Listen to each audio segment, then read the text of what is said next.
오늘날 우리는 과학과 기술 발전에 너무 익숙해져 이제는 거의 놀랄만한 일이 없습니다. 하지만 아직도 세상에는 많은 놀라운 물체들이 있습니다. 그것들은 과학으로 설명할 수 없는 작동 방식으로 반응하며 지구상에 실제로 존재하고 있습니다. 이상한 코드를 가진 책과 설명할 수 없는 지도와 특이한 형태로 조각된 돌들과 또 기이한 것들을 묘사한 고대의 인물들, 그리고 여기 또 하나가 있습니다. 1970년대에 한 미국인 가족이 우연히 발견한 신비한 금속 구체는 스스로 움직일 수 있는 능력을 가지고 있었습니다. 그 당시 그 구체는 엄청난 미디어에 관심을 일으켰고 많은 사람들에 의해서 외계에서 온 기술로 보도되었습니다. 이 이야기의 시작은 1974년 4월 플로리다 잭슨빌시의 한 가족에서 시작되었습니다. 그들은 대략 20파운드의 무게와 볼링공보다 약간 작은 치수를 가진 이상한 구형의 금속 물체를 발견하게 됩니다. 어린 의대생 테리 매튜 배츠와 그의 어머니 제리, 그리고 그의 아버지 앙투아는 잭슨빌 동쪽에 위치한 포트 조지 섬의 거의 88에이커의 습지 숲을 집어삼킨 화재로 인해 그들의 재산에 발생한 피해를 조사하기 위해 밖에 나와 있었습니다. 그들이 조사하는 동안 놀랍게도 손상되지 않은 흥미로운 금속 구체를 발견했습니다. 실제로 구덩이가 화재로 파괴된 지역에 있었음에도 불에 타거나 긁힌 흔적도 전혀 없었습니다. 오히려 반대로 윤이 나고 빛났습니다. 처음에 테리와 그의 부모님은 그것이 스페인 식민지 시대의 대포알일지도 모른다고 의심했습니다. 그러나 그들은 그 구체가 완벽하게 보존된 모습에서 자신들의 생각을 바꿨습니다. 그리고 나서 그들은 그것이 정부 소유물로, 특히 나사에서 만든 것이 아닌가 생각했습니다. 더 나아가 혹은 소련의 인공위성일 수도 있다고 의심했습니다. 1974년 미국과 구소련의 냉전이 최고조에 달했던 시기였기 때문에 미국인들은 항상 구소련의 공격에 대해 매우 두려워했기 때문입니다. 그들은 구체 자체가 화재의 원인이라는 생각을 고려했지만 이에 대한 증거도 찾지 못했습니다. 여러분은 이 이상한 금속 구체가 무엇이라고 생각하시나요? 그 구체에 대해 정체를 밝힐 수 없던 가족들은 구체를 집으로 가져가기로 결정했습니다. 구체는 배츠의 방에 보관되었고 정확히 4월 26일 그 일이 일어나기 전까지는 어떤 문제도 없었습니다. 문제의 그날 배츠는 친구 테레사 프레이저와 함께 여느 때처럼 자신의 방에서 기타 연습을 하고 있었습니다. 갑자기 이들은 매우 이상한 현상을 목격하게 됩니다. 구체는 떨리기 시작했고 기타 소리에 반응하여 진동하기 시작했습니다. 몇 분 후 그들은 그 구체 또한 인간의 귀에는 들리지 않는 일종의 초음파로 보이는 소리를 방출하고 있다는 것을 자신의 애완견의 이상한 행동 때문에 알 수 있었습니다. 배츠 어머니의 증언에 따르면 거기서 고주파가 나오는 게 틀림없는 것 같아요. 우리가 구체 옆에 푸드를 놓을 때마다 그녀는 낑낑거리며 귀에 발을 갖다 대곤 했습니다. 이 사건이 있은 지 며칠 후 배츠 가족은 구체와 관련된 다른 이상한 사건들이 일어나기 시작했습니다. 그들이 구체를 바닥에 놓았을 때 이상한 일이 일어났습니다. 구체를 살짝 밀면 구체 스스로 궤도를 마음대로 바꾼 다음 다시 출발점으로 돌아갔습니다. 사실 배츠 가족은 심지어 완전히 멈출 때까지 구체가 약 12분 동안이나 움직일 수 있었다고 주장했습니다. 배츠가 다소 호기심이 많은 성격이었으며 금속성 구체의 이상한 현상은 배츠의 호기심을 자극하기 충분했습니다. 배츠는 그것이 무엇인지 알아내기 위해 일련의 여러 실험들을 진행하기 시작했습니다. 실험을 시작하자 배츠는 망치로 구체를 쳤습니다. 이것은 그 구체가 종처럼 울리게 만들었습니다. 그 다음 배츠는 공을 들고 힘차게 흔들더니 땅바닥에 놓았습니다. 놀랍게도 그 구체가 살아있는 것처럼 배츠에게서 벗어나려고 방안을 빙글빙글 돌고 있는 것 같았습니다. 또 다른 실험은 만약 배츠가 유리 테이블 위에 구체를 올려놓으면 구체는 테이블의 가장자리 쪽으로 이동한 후 다시 테이블의 중앙으로 이동했습니다. 더욱 놀라운 것은 유리 테이블이 한쪽으로 기울어지면 중력의 법칙을 무시하고 구체는 반대로 경사가 높은 방향으로 굴러간다는 사실이었습니다. 이 모든 실험을 하는 동안에 배츠 가족은 구체가 날씨 조건에 따라 특히 햇빛에 민감해 보인다는 사실도 알게 되었습니다. 맑은 날에 구체는 더 활발하게 반응을 하며 반대로 흐린 날에는 반응이 거의 없었습니다. 그렇다면 이 구체는 정말로 빛에 민감히 반응하는 물체일까요?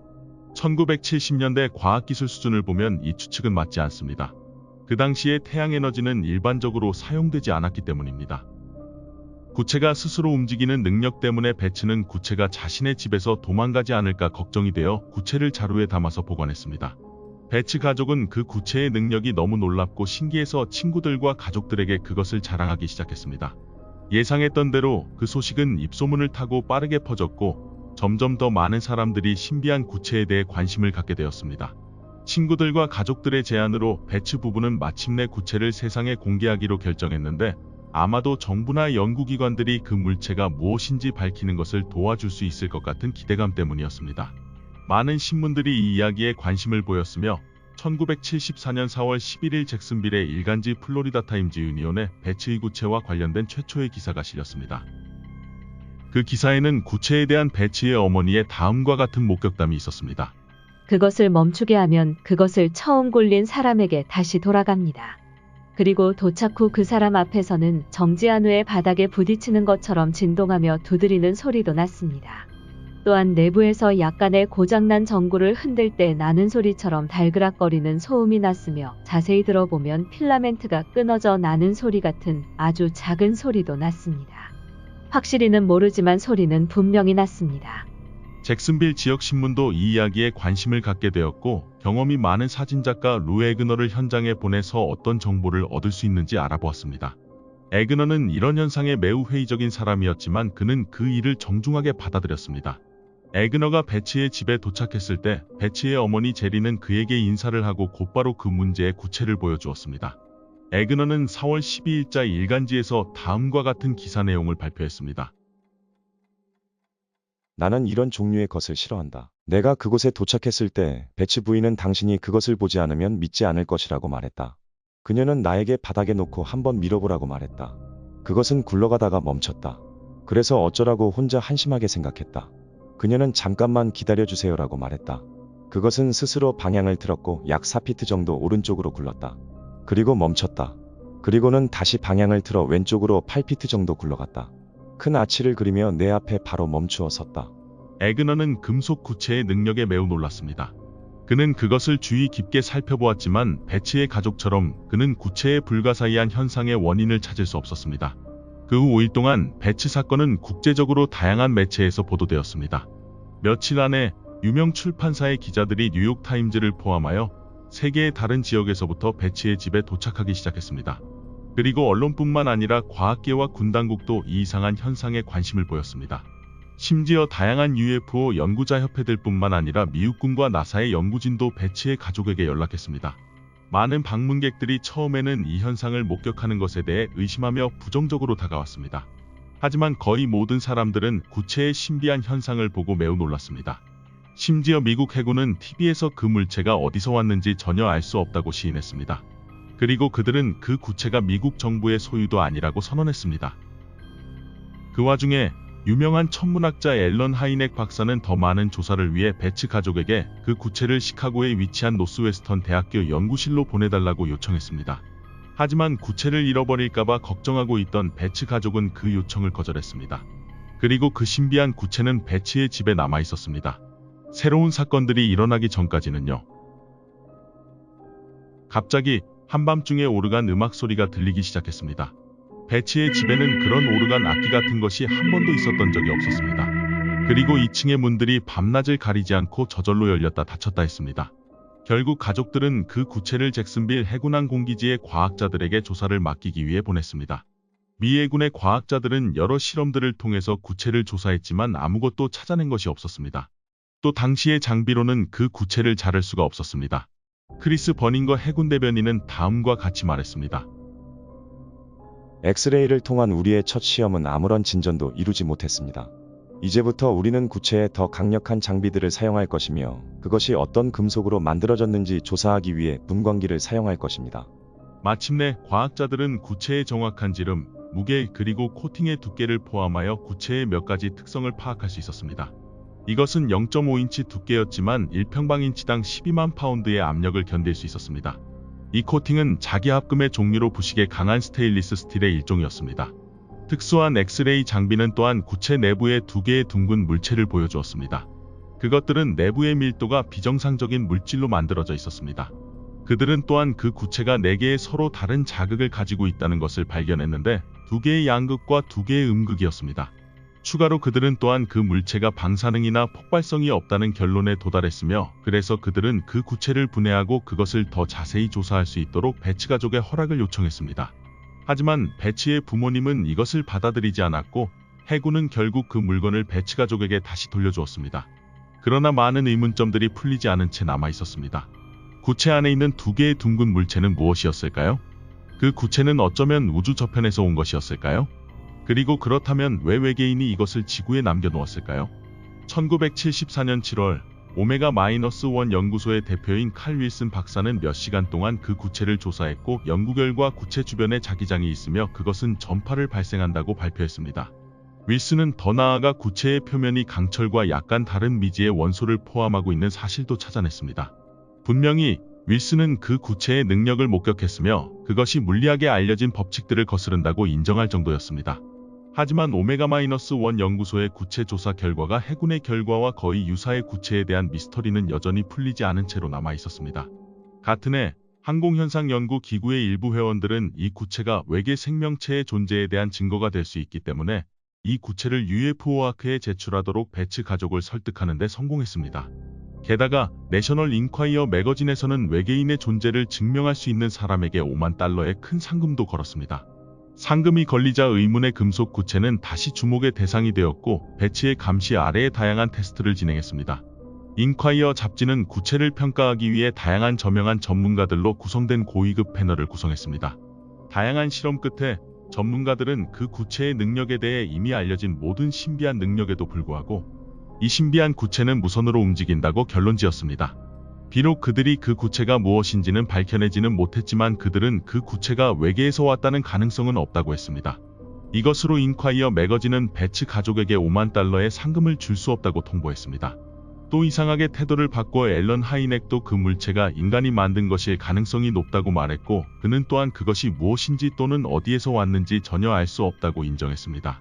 하지만 이 구체는 나중에 구체에 대한 연구를 진행한 고위급 패널 구성원 중의 한 전문가 제임스 앨버트 하더 박사의 관심을 끌었습니다. 배츠는 하더 박사가 그것을 분석할 수 있도록 허락했고 그 결과는 몹시 흥미롭고 무서운 결과였습니다. 1974년 8월 24일 제임스 앨버트 하더 박사는 그 구체를 주의 깊게 조사한 후에 시카고에서 열린 국제 UFO학회 회의에서 모든 참석자들을 놀라게 하는 발표를 했습니다. 엑스레이 연구에 기초한 보고서에 따르면 그 구체 속 안에 있는 두 개의 구들은 지구상에 알려진 어떤 물질보다 훨씬 무거운 원소로 만들어진 것으로 확인되었습니다. 원자로에서 생산될 수 있는 가장 무거운 원소는 원자 번호 105번입니다. 또 지구상에서 자연적으로 발생하는 가장 무거운 원소는 원자 번호 92번 우라늄입니다. 그러나 배츠의 구 안에 있는 원소의 원자 번호는 140번이었습니다. 하더 박사는 다음과 같이 말했습니다. 누군가가 그 구체를 쪼개려 했다면 그것은 원자 폭탄처럼 폭발할 수 있었습니다. 다행히도 누군가 그것을 분해하려 할 때마다 배츠 가족은 거절했으며 구체를 지켰습니다. 그 발언 이후에 누군가 배츠 가족의 신뢰를 무너뜨리기 위한 거짓 이야기를 퍼뜨리기 시작했습니다. 사람들에게 지친 배츠의 가족들은 먼 곳으로 이사를 가기로 결정했고 더 이상 그 구체에 대한 소식도 없었습니다. 그리고 회의론자들은 금속 구체가 잭슨빌 장비 공급 회사의 체크밸브에 불과하다고 주장하기도 했습니다. 심지어 그 회사의 로버트 에드워즈 회장도 이와 관련하여 다음과 같은 발언을 했습니다. 나는 이것이 우주에서 온 사실을 부정하려고 말하려는 것이 아닙니다. 왜냐하면 나는 그것을 실제로 본 적이 없기 때문입니다. 내가 말하고 싶은 것은 그것에 대한 외형적인 특징이 우리가 가지고 있는 장비 부품의 종류와 정확히 일치하기 때문입니다. 또한 조각가 제임스 더링 존스크는 1971년 잭슨빌을 지나가던 중에 폭스바겐 벤에서 구체를 떨어뜨려 잃어버린 자신의 것이라고 주장했습니다. 또 더링 존스는 그 구체는 산업용 밸브였으며 불법적으로 친구로부터 얻은 것이라고 주장했습니다. 하지만 그 구체를 조사한 전문가들은 산업용 밸브가 가지고 있는 용접의 흔적을 전혀 찾아볼 수 없었다고 했습니다. 그렇다면 마지막 산업용 밸브라고 주장한 두 진술은 의문을 가지게 됩니다. 이 일이 있은 후 대중들의 호기심은 빠르게 시들해졌습니다. 이 기괴한 일련의 사건들 이후 배츠 구체와 유사한 수많은 구체들이 수년에 걸쳐 많이 나타났었습니다. 하지만 배츠의 구체가 대중의 관심을 끌어들인 것처럼 어느 누구도 큰 이목을 끌지 못했습니다. 하지만 여전히 신비한 구체 미스터리는 이것을 외계에서 온 것으로 믿는 사람들 사이에서 지금도 계속 이야기되고 있습니다. 배츠의 구체는 지금 어디에 있을까요? 혹시 미국 비밀 정보기관이 가져갔을까요? 배츠 가족은 갑자기 왜 자취를 감추었으며 왜 언론들은 박사의 놀라운 진술을 무시했고 하더 박사는 갑자기 자기의 진술을 부인했을까요? 영상을 재미있게 보셨다면 구독, 좋아요를 눌러주세요. 감사합니다.